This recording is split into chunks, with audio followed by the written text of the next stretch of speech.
podcast where best friends and next-door neighbors, Willow and Lillian, spill the tea on murder, mysteries, and other things that go bump in the night. So get your favorite teacup ready, and let's get into it.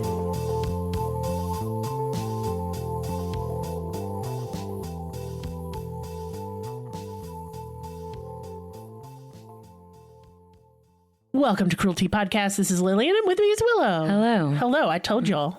Hi. What'd you I tell told them not to worry. Yeah. I had a lot of you were really concerned and really worried. Don't worry. Yeah. It's all good. Yeah. Because of mostly because of y'all. I have so much support and so much love and so much just so many wonderful people in my life. Mostly because of this podcast. Yeah, for real. It's been really an amazing journey, humbling and beautiful. And I'm just really appreciative. Yeah, thank you all very much. Mm-hmm. And at the end, I'm sorry, I'm choking on my own throat. At the end of this episode during business time, so if you don't usually stick around, please do. If you want to help Willow out, I will have the deets. Mm-hmm. So I've already announced on Patreon next month's theme, but I want to announce September's theme right now. Oh, okay. Because, I mean, it's like in a day. Today's the 29th. Oh, so you're doing... Oh, so our next episode is going to be... Yes. Oh, girl. Okay. You don't know where you are. Don't know where I am. It's okay. You've been through it. So our next month's theme is female serial killers. Now, usually we put these up for patrons for a vote, but this month's been crazy, and we needed something that was easy to research, because this month was not easy to research. It was very difficult, which I love a good challenge. Don't get me wrong. Fucking love a challenge. It's like delicious exercise for my brain. Yeah. Yummy. Yeah. However, we going through it right now. Because look, if Willow's going through it, I'm going through it. That's just how that works. We're a team. That's right. Mm-hmm. And so we need something where the research is like, I have 20 options. Well, that and like cases that we already have a lot of... Some passing familiarity with. Yeah, stuff that we've already researched before and things like that. So that way we can give you guys solid content. Quality. And not try to rush anything. Yeah, and that's why also we had to take a little mini break. We took a week, and that's because we're not going to rush shit. Right, exactly. Would have been rushed. I'm not going to give you, anything half-ass ever. So, and I'm going to say this, and we're going to get started. I just covered on Patreon. I usually let patrons pick my case for me. They vote off of a list of cases that I've already kind of done some research on.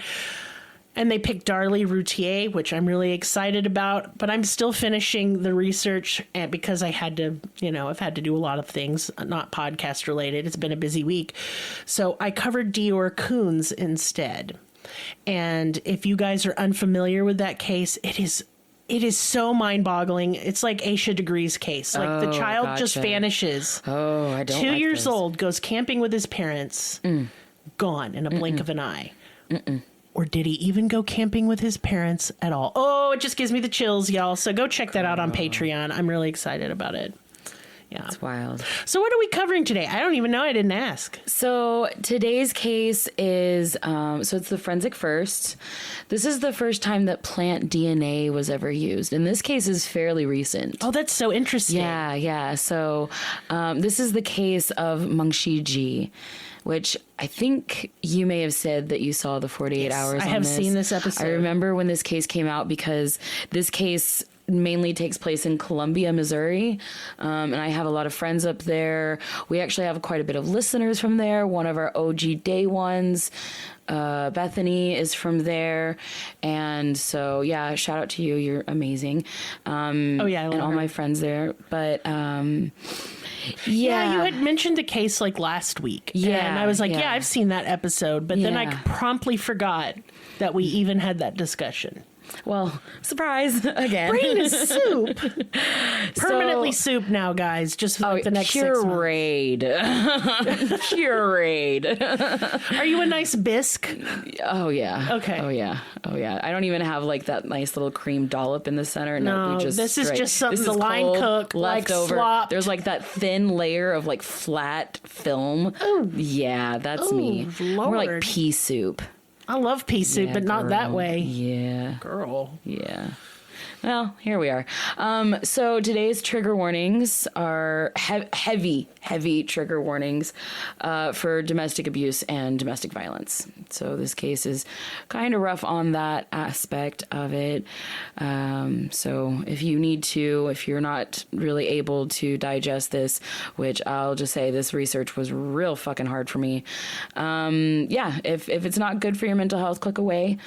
But if not, our story actually begins in China, where Mengqi Ji was born. She was born under the one-child policy in 1991. But regardless of the policy, her parents, Kei Ren and Zhao Len, had only planned to have one child. They had wholeheartedly wanted to focus all of their love and attention onto a single child, so that way, he or she could thrive, in their terms, the best way possible. Mengqi was very, very close to her parents, especially her mother. Up until the day she died, her and her mother talked to each other every single day, if not multiple times a day. She was an exceptionally bright child. She was known to be extremely intelligent and confident.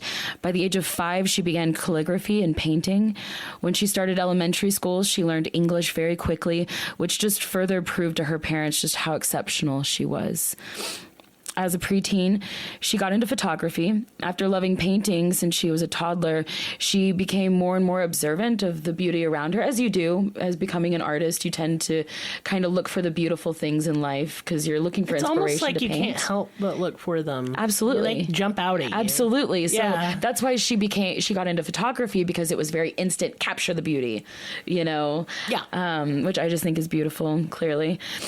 So she also ended up playing the iru, which is that like really old ancient instrument. It's like 2-stringed with a bow. Yes. She was really proficient at that. And growing up, she attended and taught a lot of summer camps and various local social activities, which gave her quite a bit of independence and also kind of that nurturing aspect to life. She really liked teaching, and she really gained a lot of confidence and experience through all of this. She went on to get her bachelor's degree in engineering from East China University of Science and Technology in Shanghai. From there, she continued her studies in the United States, which is actually really common for people in China who are wanting to seek higher education. It's actually a very sought after,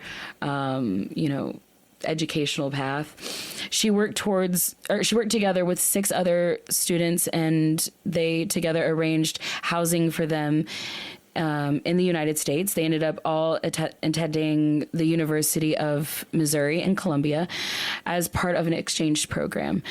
She ended up getting her master's degree there in engineering in 2014. And as soon as she graduated, one of her professors, like on the spot, hired her to be a material engineer for his biomaterial company called Nanova. Like literally straight out of college, she was hired. And she sounds amazing. She is just so bright and so intelligent and so hardworking and so honest. And I mean, I hate to be one of those people where like that rely on looks, but you can tell it in her eyes that she's a solid human being. She just looks so honest and good. She was really an amazing human being. She really, really was. But there at Nanova, she met a man named Joseph Elledge. He was a fellow engineer and had gone to the same college as Mengqi. He was kind of nerdy, kind of quiet, I don't know, I guess because he looked so meek and mild, he was kind of trustworthy. They instantly ended up falling for each other, and not long after dating, he ended up proposing in a cave at the local state park known as the Devil's Icebox. They got married 2 weeks later, conveniently right before her visa expired. Which is sadly something that happens to the majority of immigrants. Yes. Honestly. It's really sad that a lot of people will get into these domestic abusive and domestic violent relationships. And can't get out. Or they'll have to be deported. Right. because the United States government is fucking weird about marriage. It sure fucking It is. isn't it? So soon after they got married, she became pregnant with their baby girl named Anna. Even though she was the main source of income for the family, like she was really raking it in. And he was like kind of below her in rank at the company. Mm-hmm. Joe ended up becoming the main breadwinner of the family and made her stay home with the baby, which I don't know. People have that dynamic, but he ended up like really suffering job wise and really, they really had to like struggle to make ends meet. And there was one major problem. In Chinese tradition, when a new child is born, the grandparents come stay with the new parents for 100 days. Yep. 100 A lot days. of cultures do this, not just Chinese cultures. Mm-hmm. But yeah, it's to help with the brand new baby. God, and I would have the loved mother, that. right? Jesus, I was doing everything by myself. Yeah, I would have, man, that would have been amazing. We need that kind of shit here. Or something. Something. Yeah, if not, if you don't have parents, Yeah. like, I don't know, a resource. But Joe fucking hated this. He absolutely hated this. He hated that they spoke Chinese in front of him. He demanded that they spoke English or nothing at all. I fucking don't like this guy Which already. her parents could not speak English. So yeah, within a few weeks, he was already wanting them to leave. Mengqi Ji pleaded with him, assuring him that she needed them there with her. Yeah, but he hated them, especially her mother. They both began secretly recording each other during arguments, which it sucks that you have to do that sometimes. And it's, I've done it. I haven't because it's not something that I think about. But I had to it's scary. in my previous marriage. I had to. Yeah, you have to protect myself. You have to. I thought if they find me, they need to know who did this to me. Yes. Mm-hmm. Yeah. And she definitely was thinking this. Bless her heart. He had other intentions with his recordings, but on the recordings, Joe threatened to say that she was abusing him so that way she would get deported and he could take the child. Just evil.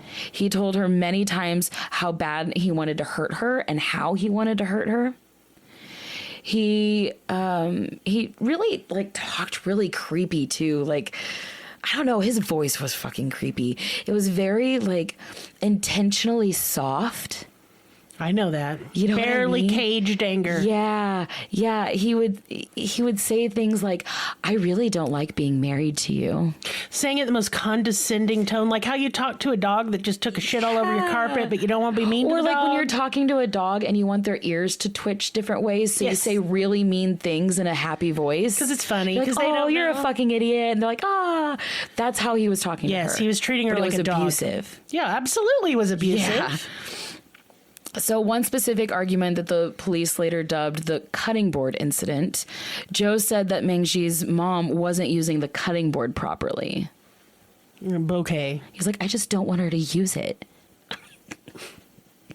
I'm going to shove this cutting he board was up like, your ass sideways. he was like, I just want her to stop. Why? wanna He made beat you to such death a with a big cutting deal board. out of it. And he hated her dumplings. How can you hate a Chinese Listen, woman's dumplings? If a You Chinese can't. mama come over here and be like, I'm going to make you dumplings, I'm going to be like, you can use my back as your cutting board. Fuck me up. Sorry, I really love dumplings, I and I do feel too. passionately about I it. do too. During another argument, it got so bad that Mengqi Ji had to call Joe's mom to mediate. And this was also on a recording. Joe even talks about on recording wanting to harm them in front of his mom. And his mom's just basically like, oh, well, you can't do that. If I were there and a child of mine threatened their spouse with physical harm, I'd lay my kid out. I'll be like, I'm sorry, I fucked up. Let me rectify this. I'll go to jail. Yeah, you rectify. You go dig a hole in the yard because this ain't going to stand. Look, I raised my kids that we do not threaten people. We Quite do not opposite. talk to people that way. We stand up for those who are threatened. Exactly. And you know what? It literally has taken like 4 talking tos, and they would never behave that way. Absolutely. His mother needed to put her foot so far up his ass. Anything, she's enabling him because, especially with children, he's in his 20s. But especially with children like that, you know, saying, oh, well, you can't do that. It basically is like, you know. It's like a slap on the wrist. No, it's like enticing him to do it. If you tell a child you can't do that, what are they going to do? Well, they're going to do it. Not mine, but other kids might. Yeah. I mean, I don't know what happened. I also had a bunch of squares, but like... That's true. But yeah. I just can't imagine being a mom sitting there watching my grown-ass man son talk to his wife that way without flipping the fuck out. Just me. I don't know. Yep. So he eventually ended up, quote unquote, calming down, at least enough to get Mengqi's families to her parents to kind of settle down with him, kind of believe his story that he's, you know, he's just stressed out and he, you know, he really messed up and he's going to do better. And, you know, they don't have anything to worry about. But also simultaneously, he got them out of his house before the 100 days were up. So I'm going to tell you this. I don't blame them, and they can't stay in the country because they're not citizens. Yeah. Obviously, I don't know how I could have left my child. I know. I bet they were just fucking absolutely tore up. Absolutely. Oh, I know they were. Because, they stayed, like, very much like an intricate part of this case, even though they couldn't speak English and they needed a translator the entire time. So... Exactly. But that's Sorry, what I mean. I get mad about that's that what I mean. speak English shit. Like they stayed up to date with the case and tried to fight as hard as they could from across the fucking planet with a language barrier. That's how much they love their child. Of course. Like I'll get to it. But I'm just pissed. I'm just pissed on their because behalf. These poor parents had to do the best they could, and sometimes the best that you can do is far away. Well, is just like neither option is good. Yeah, they had no good option. And you know, I don't know. I always see like a 90 Day Fiance. I know it's garbage television, whatever. Right. But look, you're the American person. Learn your spouse's language. Learn your spouse's language. Even if they speak perfect English, in it. Be interested in their culture and their family and how they do things, and quit acting all what when like you go to a Muslim country and they ask you to put on a headscarf, or you go to China and they eat different food than you. Quit being an idiot. It makes us all look bad. Stop it. God. It was a control issue for him. Of course it was. He's a big piece of garbage. Yeah. Ugh, fuck. Go on. Sorry. I just had to rant. It pisses me off. So once they left, he continued being really weird and belittling and condescending, calling Mengqi stupid and subservient because she's a woman. And then he'd start yelling for no reason. He'd start to push her. And then eventually she started pushing back. Reactive she started abuse. Yelling back. Yeah, textbook reactive abuse. And I see this on the internet a lot of people say there's no such thing as reactive abuse. Yes, there is. Stop it. Yeah. I don't know what else to say on that. It is one of the most manipulative things that they push you and push you until you snap. They want you to do it. They're trying to get you to snap. So you're just as bad as they are, exactly. and it justifies. So they can point at you and say, see, you're the one yelling. I've had that literally done to me, and I will tell you. So many times. And I will tell you, you're only human and you can only be pushed so far. And that's an added part of the abuse, because most people, normal people, don't want to yell. They don't want to have to yell. They don't want that anybody. Added stress. No. They don't want, nobody wants to feel anger like that. No. Like, I mean, clearly some people really thrive off of it. Most people don't, and that's probably from trauma anyway. So that aftershock of having to yell at someone in order to stand your ground and to protect you, like that also doesn't feel good. And that goes into a trauma response. And, you know, it's just layers of trauma. It creates a horrific cycle from which there is no escape. Because now, usually these abusers, when they have a motive. Well, and it gives them evidence for their gaslighting too. They have a motive for pushing you to your breaking point. And that is so that if you turn around and try and take them to court for any of the bullshit that they've done, they can say, they did it right back, Your Honor. That right there. That's why he was recording. Yes. Think about it. He was wanting to push her. His recordings would start with what he wanted to say, like a presentation. Yeah, he's like making a very impassioned speech, and she's already One hysterical. of the recordings literally was like the start of the recording was like, okay, I would like to talk about our marriage and the end of it. It's like, okay, well, where's your slideshow? Yeah, you know, where's the PowerPoint? Yeah. Normal couples don't argue that. When me and Maris have an argument, I'm not whipping out my phone. Exactly. I don't think to set a recorder. I don't even think of where my phone is most of the time. But now sucks. With my ex, it did get to that point. Right. So, yeah, he had just continuously just broken her down and broken her down and broken her down through all of this long, drawn-out, manipulative abuse until finally she broke completely. And she started seeking, any type of conversations with anyone else. And she ended up secretly finding a love online. Yeah, I don't blame her. I don't either. And I've done that. Absolutely. And it was a man back home in China. And they, originally just started talking as friends. The relationship grew. And as it grew, they kind of realized that, like, hey, like, we got to try to get you out of this situation. Like, this is abuse. This isn't good for you. This isn't good for your daughter. Like, we need to try to get you out of the situation. And so he was even trying to, like, help her through the divorce and all of that. But you could tell kind of like in the timeline when they started getting close together is when she started gaining the confidence to stand up to her abuser. And that's when everything started to happen because he lost control. Yep. It enrages them when they lose control. Yeah. And Joe could not handle not having control. So October 9th, 2019, Mengqi Ji did not call her mother. And her mother got worried. But she hoped that maybe Mengqi Ji was just too busy. So she waited. And then the next day, still no call. Now, she wouldn't miss calls with her mother. Never. She's never once, ever. I would literally be so sick. It's usually multiple times a day that she gets phone calls from her.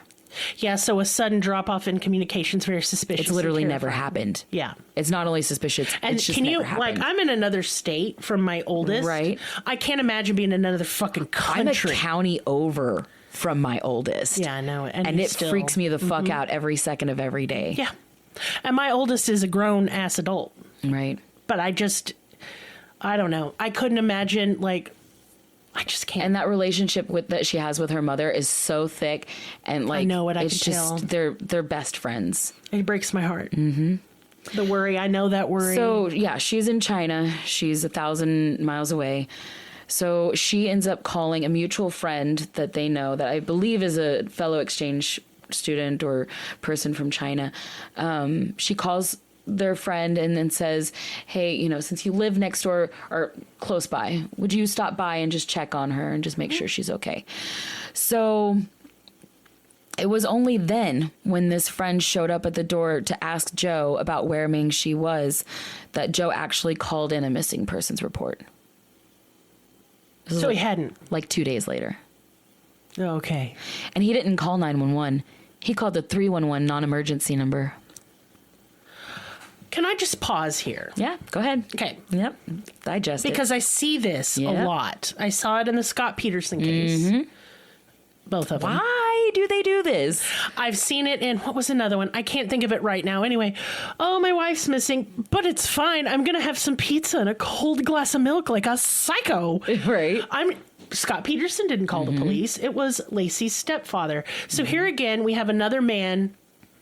Like, if you want to get away with it, and I assume you do, call the police. Act concerned and afraid. Yeah, it's real creepy if you don't, But when buddy. you're just like, you're showing no emotion, you're not calling the police. What do you think? Do you not watch television? Yeah.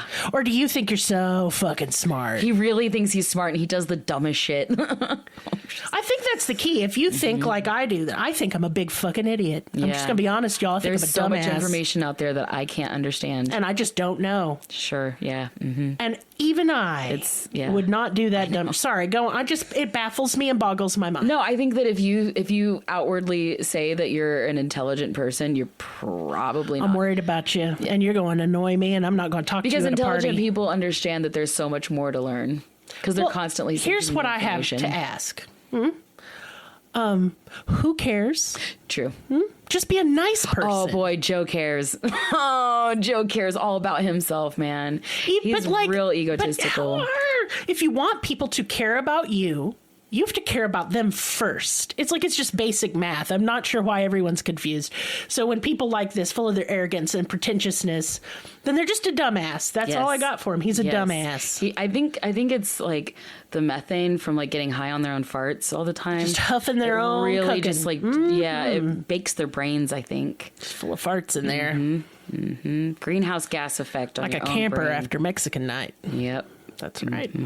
All right, continue, please. So on October 15th, 2019, Joe Elledge ended up walking into Columbia Police Station without a lawyer and told detectives that his wife had gone missing 6 days prior.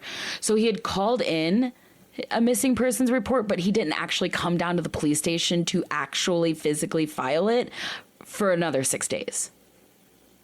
So it's just all sus. In the interview with the police, Joe told them, quote, "We didn't have any big fights. I think the last fight was actually a week before. It wasn't really that big of a fight." Which, it's just frustrating because all of their fights were blowout and scary. He was just really sort of withdrawn, or he said that she was really withdrawn the night before and that she disappeared that next morning. He said that night she was like withdrawn and that he tried to give her a back massage and that it was like just kind of awkward. He said, quote, "I was going to kind of go slow. I was trying to drag it out because I wanted to extend the amount of time that we were together doing something." Dude, how do you expect your wife to be warm and open to you in any way after you belittle and ridicule later her? Why he tells this story, but it's just so stupid as to why he tells this story. Because So he said, "I asked her about 3 times." Because she said that she had to go to sleep because she was meeting somebody in the morning. And he said, "I asked her about 3 times who she was meeting. And she just said, quote, me." No, she didn't. No, she didn't. That's stupid. She wouldn't have said that. I'm going to go meet me. No, you're not. What? It's just weird. That is a weird thing to say. So, yeah, he said that the next morning he woke up and she was just gone. Oh, okay. But without her phone, her keys, her car, her child, her daughter, all of that was left behind. Yeah, women don't do that. No clothes, no hygiene products were missing, just Mengqi. Joe told police that after she didn't come back, he went around and found her journal, which had entries about an emotional affair that she was having with this man from China. He said, quote, the last paragraph said, "Like it's sad, though, that I have no interest in my husband." And he really played up this pity party. Supposedly after this, instead of rushing to look for his wife because she was missing, Joe told police that he put their daughter in his car and went out for a drive looking for a new hiking trail. Sit with that. Okay. Sit with hold that. on. I know I'm sitting. So excuse me. Okay, hold on. So let's just say that Maris told me I'm going out, and I go, "Where are you going?" I'm looking for a new hiking trail. No, and he said, "I'm looking for me." I'd be like, "You're not going anywhere until you explain whatever the fuck that means." Yeah. But then let's say he leaves, and I accept that for some reason because I've lost my mind, and then I find a journal where he's having an emotional affair with a woman in another country, and that he has no interest in me. I don't know, it'd take a day to be sad, maybe. Not go look at hiking trails. It just seems like such a weird, no one would respond that way thing to do. No normal human being. He said, quote, there's this this big area that's all green on Google Maps. And so I wanted to go there and see if there was any walking paths back there. So you mean you wanted to go there and dump your wife's body? Like, why are you? Yeah. Because that's what I would think if I was the police. That's what that sounds like. You're just scoping places to get rid of her remains. I'm just looking for new hiking trails. I don't know. Like, I looked at this green spot on the map. I said, let's go. Like, I don't. It's just so stupid. It really is. Can you not sit there, murderer, and think, how would a normal human being act in this situation? This is not a very intelligent guy that Clearly we're working not. with. They're never that smart. It's the farts. It must be. It must be the farts. So the detective asked if he locked the doors when he left, and Joe said yes. So he was like, so if you have her phone, her keys, and her car, and you leave the house locked, how is she supposed to get back in? She can't even call anybody. Thank you. And Joe was like, I don't know. Like, that's it. I don't know. Like, he just kind of shrugged it off. So, of course, police suspected him, but with no body, no blood, no weapon, no evidence, it was hard to pin him. After he spoke with detectives, Joe also spoke with local news crew, where he was asked quite a bit of questions. Like, the interviewer asked him some pretty in-depth questions. And every now and then, throughout the interview, he referred to Mengqi in the past tense. At the very least, use the present tense. So Joe ended up hiring an attorney named Scott Rosenblum, which just sounds like an attorney's name. It's like he came out of the womb an attorney. With a little briefcase Scott Rosenblum. and a subpoena. Yeah. Yeah, for real. And a comb over. Yes. Mm-hmm. So he said that they recovered a large amount of intimate texts between Mengqi and this man from China, which they tried to use to suggest that Mengqi ran off with him. But there was just no way. No way that she would leave her daughter, no way that she would leave her things, and no way that she wouldn't call her mother. Exactly. I was just going to say, if she's returning to her homeland. Yeah, she's going to call Mama. She'll be like, Mama, I'm on my way home because I met some new mans and he's really nice and I'll be coming back for my kid. Absolutely. Yeah, there's no one believes this And her shit. passport was at home. What's she going to do? How the fuck's she going to get to China without a girl? Mm-hmm. So during the police interview, Joe also gave them access to his phone, where they later found recordings that he had made talking about how he wanted a divorce and how he was going to tell the judge that she was abusive and try to take her daughter. In one recording, he even said, quote, I don't like being married to you. I don't like living with you. It's a terrible relationship. I'm eager to end it. It's the stupidest shit I've ever heard. Later in that same recording, he said, if you keep acting this way, I've told you before, it ain't going to be pretty. That's so scary. So, yeah, very It's a threatening. dumb thing to say, but it's so scary in this context. It's very threatening. On October 25th, 2019, about 2 weeks after Mengqi's disappearance, the police arrested Joe. Not in connection to Mengqi's death or disappearance, but for physically abusing their daughter. Police were looking for anything to tie Joe down so that way they could get into their house and collect any form of evidence to piece together for her disappearance. When he was arrested and brought in for questioning, he told them that Anna had been crying and that one night he said, quote, I think I pinched her a little bit on the butt. What? See, yeah, Mengqi's parents ended up telling the police that Mengqi had pictures of bruises on the little girl's butt. And that, oh my God. Yeah, and that, I mean, that He's might have spanking her that hard. It might have been possibly what they had been talking about the night that she disappeared. Yeah. It's so upsetting. Yeah. But yeah, so he had a perfect excuse for that. He said that she had been crying, and so he pinched her. And so his lawyer really tried to, like, say that it was a mistake that a lot of parents make and that he shouldn't have been arrested. He didn't pinch her. And I'm sorry, but if a child is crying, nobody's normal reaction is to pinch them.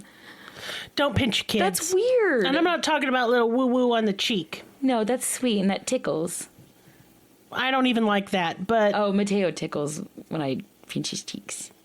Well, I'm just Not hard, autistic, though. probably, and I don't want anyone to touch me. But yeah, like, you don't pinch a child's butt for any reason. There's no No, that's reason weird. on the face of the earth Yeah. that you pinch their little tatey.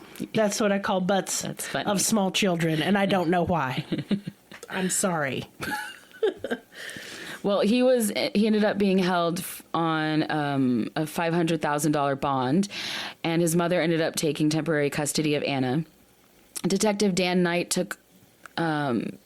basically took over the case and set out to prove exactly what happened to Mengqi. As soon as he was arrested, the police executed a search warrant on Joe Elledge's apartment. They gathered up some of his belongings, including some muddy boots, and inside of Joe's backpack were various writings. So, like, bits of paper with notes jotted on them. I'm frowning. Notes like what to tell the police. Not that. And, quote, speak about Mengqi in the present tense. Well, you failed your one job, sir. Just, he had to write the note. Like, why did you have to remind yourself? Like, do they even need her body at this point? It's just circumstantial evidence out the ass. Right. So, yeah, all evidence was pointing to Joe. So the detective made a very bold move. Dan Knight went ahead and filed for first-degree murder.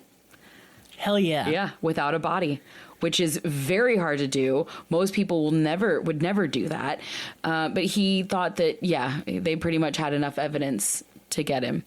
So while he was still in jail for child abuse charges, they presented him the charges of first-degree murder. And from here, the search for Mengqi heightened. Cell phone records were used to give the general area of where he was that next day after she went missing, and where he took his daughter, their daughter, Anna, out for a drive. But as we know, like around here, I mean, that's not very far away. And in state parks, cell service sucks, like especially in the Ozarks. Yes. Cell service is really, really bad. So they weren't able to get a pinpoint. Probably not. Because, yeah, his cell was in and out of service.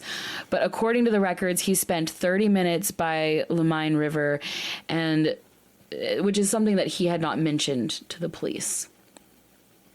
So the search continued there for months. Even her mother came from China to help search. Poor baby. But nothing was found. By March of 2020, when everything went into lockdown, they were pretty much giving up. Yeah. The case was going cold. By that next year, in March of 2021, in the same state park that Joe proposed to Mengqi, a hiker discovered some bones. Possibly a skull. He, used a stick because he didn't know if it was animal bones or not. He used a stick to kind of move them around, and when he did, underneath them, he saw a zipper. Oh, God. It was a purse. Definitely not animal bones. Yeah. Police were called to the scene. Shoes, a handbag, and remnants of clothing were found. Remains were sent back to the lab and positively identified as belonging to Mengqi Ji. Police had to notify her parents via video conference. I hate that. They were in complete shock. They could not speak. Just tears, just flowing. They couldn't utter a word. They couldn't muster it. They were just that broken. would kill me. So they have more strength than me. Yeah. Upon examination, it was discovered that 4 of Mengqi's ribs were broken. All the way through from the back. My God. Do you see why he brought up the massage? Because he did that to her. And he wanted to say that massage is what broke her ribs all the way through the bone. And they were like closer to the spine. That part of the rib bones are really incredibly thick. hard to break, too. Extremely hard. Your ribs are real flexible. Yes. The coroner said it was evidence of a massive catastrophic blow to her back all the way through. These breaks show that she would have been in agonizing pain. Poor baby. Bless her heart. Joe's cell phone records put him in around that location the day that she went missing. Yeah. They checked the weather for that day. It had been raining, meaning that the ground was wet. Easy. Meaning that Joe's boots that were muddy possibly would have been the boots that he was wearing that day. Yes. So they took the boots to a crime lab. Hell yes. And there, inside the mud on his boots, they found juniper tree needles. Now, coincidentally, Mengqi's body was found in a juniper tree grove. Something interesting about juniper trees is that they are one of very few species of plants on this planet that have individualized DNA. That is true. Isn't this interesting? I know. Yeah, so they could actually pinpoint specific trees That the needles came from. Individual trees. Like individual people. Which I mean, clearly, like, most people don't know this. I didn't know this until this research. But most plants have just like a baseline generic DNA that it kind of just reads across the board. Like, that is true. That is a bush or whatever. That's not. But very good, Willow. Very sciencey. DNA says bush. Wink. No, but the juniper trees have individualized DNA. So they actually took DNA from all of the trees around her body and cross-referenced them with the juniper needles that were found in the mud in his shoes. And they found the exact trees that were around her body and connected them to those found in his shoe. So absolutely fantastic. Isn't Delicioso. it great? So yeah, that was the first time in forensic history that plant DNA was used to connect someone to a crime. I love it. Mm-hmm. And yeah, so Joe ended up going to trial November 1st, 2021. Wow, that is not that very far recent. Yeah. At first, he tried to say that he didn't mean to kill her, that it was a tragic accident. It was just a back massage and I slipped. Yeah, I went real slow and real fucking hard. No, it's just the dumbest excuse I've ever heard. It really is. But what I like is what's true is that liars will put a little bit of the truth in their lies. Well, this is what I realized that a lot of people do, especially people who lie and manipulate, but especially Joe Elledge. It's like he takes the pinpoints of the story, the evidence, and he tries to build a story. Yeah. It's like a Rorschach test. He's like trying to make this image work from like he's spilled like, ink. look, if you find her body and all of her back is broken all crazy, it was because I was massaging her very gently. Yeah. And if you wonder why I'm in this area that her body's found in, I was just looking for a hike. Yeah. Yeah. Oh, okay. Yeah. Isn't it weird? It's not weird. It's stupid, and you're stupid, and I hate you. So Joe. later on in the trial, his lawyer told the courts that they had gotten into an argument. The argument had gotten out of control, that they both pushed each other around, and that when Joe pushed her back, so really putting that the emphasis that she was the aggressor. I get it. That when he pushed her back, she fell against the counter. And that is how she broke her ribs. And that she hit her head in the process, suffered a subdermal hematoma in her sleep. No, you're not going to get a subdermal hematoma for knocking your head on the counter. No. Like, it has to be a big ass blow. Listen, I have epilepsy. How many counters you think I've knocked my head on? Lots, and I'm fine. I have so many skull fractures, dude. You know what gave me a subdural? I had like 10 to 15 staples in my skull. You didn't have a subdural hematoma. No, but I mean... You want to know how I got mine? I T-boned a dumpster truck going 45 miles per hour and cracked the steering column in half with my forehead. And I was in a coma. So I'm not buying the, she slipped and fell. Yep. Nobody buys that shit. Yep. That's bullshit. Yep. Hope they threw the book at What I'm assuming from the evidence gathered is that her skull was probably not intact completely. Like, it had probably been cracked or something post-mortem. He hit her with a blunt object, if you ask me. Well, I'm saying that I think that was one of the tracks that they were trying to cover, thinking that it was going to be in evidence, but I don't think a skull fracture or a skull injury was taken into evidence because of post-mortem decay. They thought it was damage after death. They weren't sure. Yeah. So it wasn't taken into evidence, but I just find So see, they just pull the same shit again. Exactly. He just pulls the same shit. Exactly. So yeah, they really tried to drive home that Joe was the victim, not Mengqi. When all the audio was presented to the courts, they saw the true colors of Joe Elledge. On November 11th, after 7 hours of deliberation, the jury came back with their verdict, guilty of murder in the second degree, because the jury decided that it wasn't premeditated. I could argue that all day long. Yeah, I get what you're saying, and I get what the jury is saying on that too. Yeah. I feel like that. I don't think the prosecution had a snowball's chance to prove first-degree murder. Yeah. Yeah. There was no, like, plot written out. No. Just the covering of his tracks. But that can still be done. Exactly. Exactly, yeah. He was given a 28-year sentence, which is exactly how old Mengqi was. A year for every one that she lived. Should be a year for everyone she'd miss. Exactly. Fucker. Hate that guy. Anna was sent to China to live with her mother's parents. Oh my God, yes. And is reportedly doing well and is well protected and hopefully thriving, just like Mengqi did when she was growing up. I'm glad her parents kind of got a second chance, even though nothing will erase the hurt of losing their daughter. Right. But they get to love their granddaughter and raise her, and that's at least something. And that's what Mengqi would have wanted. At least she gets the same childhood, because Mengqi got a beautiful childhood. And so she'll get one too. And it's just sad because, you know, her mother would have. Well, one day she's going to find out what happened to her mother. That she was there in the apartment the day that her mother died. So awful. That her father put her in the car with her mother's dead body and took her to bury her mother. It's fucked. Someday she's going to find out all of that. And I just hope that she also grows to know, like, how much Mengqi really did love her and how much she was committed to being her mother. And how lucky she is he didn't kill her too. And I hope she never feels abandoned by her loss. And I hope that she's able to overcome this just tremendous heartache that she didn't deserve, she didn't ask for, and could have been completely avoided if one man could have just controlled his fucking temper. Get some therapy. Get some goddamn therapy. Get some therapy. And let me tell you something right now. I want to take a moment to talk to those that are listening to me that are in domestic violence situations. There's links and stuff. And I will tell you right now, I know because you messaged me, and keep messaging me, keep reaching out. I will give you as many resources as I can, but get out. Yeah. Get out with the clothes on your back.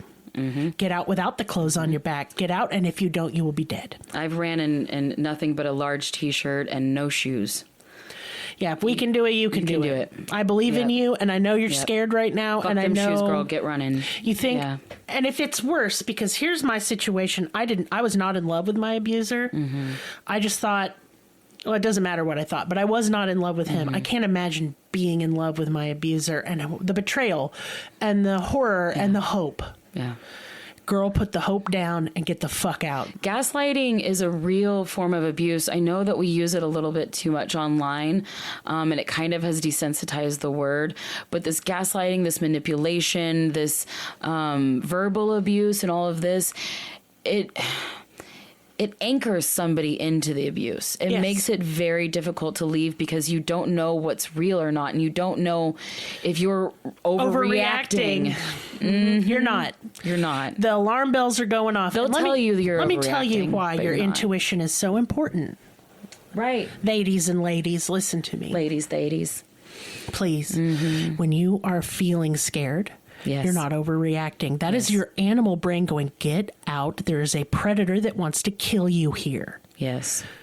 Seriously, that is what's happening. When you feel that hair on the back of your neck rise up, when you feel like your heart rate increases and your pupils dilate, these are automatic things. This is your animal brain trying to protect you. Heed it and run. That person wants to hurt you. If he's slamming doors, but he ain't hitting you. Do you know what slamming that door means? He wants to hit you, and he will. And here's the thing that most abusers do not want you to know is that type of abuse, that verbal abuse, the emotional abuse, like all of that goes into financial abuse. Yeah, all of that goes into domestic abuse before they hit you. All of that is still considered abuse by the law. Yes. You are still you are being still abused. protected. And if you have fought back, it doesn't mean you've ruined your case. Yes. Get out. Yes. At once, and especially if you have children. Do not stay for the children. They don't want you to stay. If you could, don't ask them because they're kids, and that's not fair. But I guarantee you, when I talked to my kids later, they said, I'm so glad you made him leave. Yeah. Even if they're not, it's just because they don't understand. So I will have lots of links for domestic violence help. You can also reach out to us and only do so if you're safe to do so. We can give advice. We've all been through it. If you want to jump in our Discord, it is a safe space. Lots of people there would want to talk to you and help you and have been through the same shit. You are not alone. I wish we were alone and it didn't happen as much as it does. I wish it wasn't so normal. Me too. So I'm going to launch into business time without a catchy phrase because I don't feel like it. Yeah. A bug bit me on the titty. I don't know what kind. Wow. But it is itchy What a lucky and bug. hurty. Indeed, I agree. But like I have to be on Benadryl because I've had a horrible allergic reaction to it. And y'all, I'm not home right now. I am a space cadet. I don't know what's going on. Physically home, but I'm barely. I'm just kind of floating around, man. I feel real nuts and sleepy. So I'm going to make this short. I make soap. And I have Halloween gift sets, and I have a bunch of amazing fragrances this year. I have 4. I always do 4 every season, and we have apple cider, we have rose and oddwood, cucumber and melon, and then pumpkin spice latte, because fucking of course. And my gift sets are really cool. It includes a bar soap, a whipped soap, a couple bath bombs, a veiled lady candle, and perfume oil. $60 retail value at least, and that's being pretty cheap. But that veiled lady candle would sell for $60 at Marshall's, no problem. Oh yeah, no problem. But I want my art and stuff to be accessible to people because these are hard times. So let's not price gouge. Howdy. I gift wrap these gift sets, and when I say they're in limited supply, I mean I've already had some pre-orders, y'all. There's not many left. Please, if you're on the fence, just jump on it now. $40, and if you're a patron, please say so because you get an additional discount. I also do tarot card readings. I've been reading tarot for almost 30 years. Maris does star charts, 8x10 watercolor painting of the position of the stars on a special day to you, either birthday, anniversary, you get the point. I'm still running my special on those, $45 for both. You're basically getting a free tarot card reading at a discount on a beautiful original piece of art. And our Patreon. We are still running this contest, y'all. You have until September 1st, midnight, to get in. If you become a $5 and up patron, I will do a drawing probably on September 2nd since I'm extending it an extra day since we haven't been here. And I will give you a huge prize package with something all of us make. It's going to be like a $200 retail value. Jump in on that. I'll be doing that soon. Otherwise, if all you can do to support this podcast is listen, please know we love and appreciate you so much. And now I'm going to talk about Willow. Willow, so if you're not in our Discord and you're not in our Patreon, you don't know what the fuck's going on. So I'm going to tell you, Willow is getting divorced. And yes, it is all very sad, but she will soon be navigating the world as a single parent. And we're not disparaging anyone's ex. We're not talking shit. But Willow does not have a job because she's a stay-at-home mom of a special needs child. Yeah. She cannot put him in daycare. He cannot be away from her. Okay? Not for more than it takes to record a podcast episode, and it's only when he's asleep, y'all. It's why we record at night. So, she needs some help. Let's help her get on her feet. Willow is trying to get some things up and running to make some income, but it's going to take a couple months. She needs her bills taken care of for a couple months. She don't need to be sitting there worrying and stressing and sick and worried about losing her house or not having her lights on. So I will link the GoFundMe, and I'm going to link all of Willow's, her Cash App, her Venmo, and all that stuff. Please, if you can, donate to the apps, like to Cash App or Venmo. GoFundMe takes a big chunk. But if you don't feel comfortable with anything other than GoFundMe, I appreciate it. Please note, do not donate if it's going to take food out of you or your baby's mouth or causes you a hardship. Yeah. But every dollar helps. That's the stage we're at. Seriously. Y'all, if I could, I'd pay all of her bills, but I'm barely paying mine. So right. And Patreon, we are still paying for equipment and will be until basically November 1st. Right. So I can't even give her that money, or I would, because I can't tank my credit like that. Because what if I could help her with my credit? I don't know. So yes, please, if you can, it would be most appreciated, because Willow does so much hard work for this podcast. She does all the research. It's hours and hours of research, y'all. Is there a day of the week you don't research? Because I'm researching every fucking day of the week. Yeah, it's literally every day. Because we also do the Patreon episodes and stuff like that. Yes, so we do. I don't stop researching. The second I get done recording, I go home and research my next case. Yeah, I've already Literally the second. I have a podcast paused on my phone that I was researching my next case. And so, yeah, that's... And, you know, we're not saying you owe us anything. We decided to do this, but I just want Willow to feel appreciated and supported. I know that when I became a single mom, I didn't have any support at all. And y'all, I don't want Willow to go through that. It was the most terrifying time of my life. So let's all band together and do what we can. I'll have all that information in the description. Come join the Discord. If you have any questions, I'm happy to answer questions. Willow's super overwhelmed right now. Please direct your questions to me. Thank you. You're welcome. I appreciate everything so much, but I can barely answer any questions at all. Like, how's your day? I don't know. So please just reach out to me and I will field all questions. Yeah. Because I understand you donate money to somebody, you might have some questions, like perfectly reasonable. And we're being very transparent in Discord. I list all the things that all of your donations have gotten so far. Like we're almost, Willow's car broke down. Recently. Yeah. Like Well, my car had issues.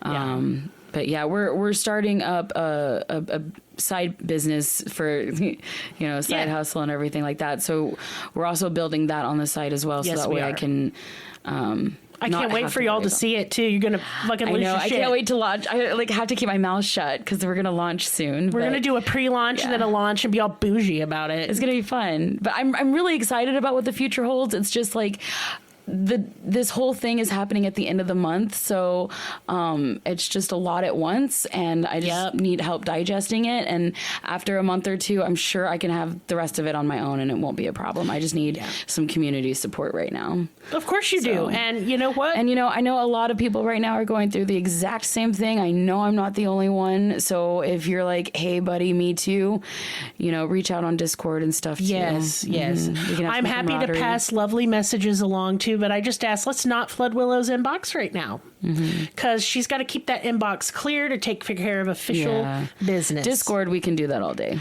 Yeah, come into Discord. Like, don't be scared, y'all. It's really fun in there. I keep telling you. And if you join, then talk. Some of you join and you never speak. I know you're scared, but don't be scared. I sometimes just sit in there without saying anything. I do and too. Just read stuff. I love reading what y'all are saying. That's creepy as fuck. It is creepy. Silently watching. Well, it's been lovely, but we are now going to. I am like high as balls on Benadryl, and my titty's about to die, so I gotta go lay down. I'm tired, and Willow's tired. But hey, we love you guys. Thank you so much for the support already. It's been phenomenal. Yeah. I don't know what we'd do without you. Probably die. All right. Good night. Night.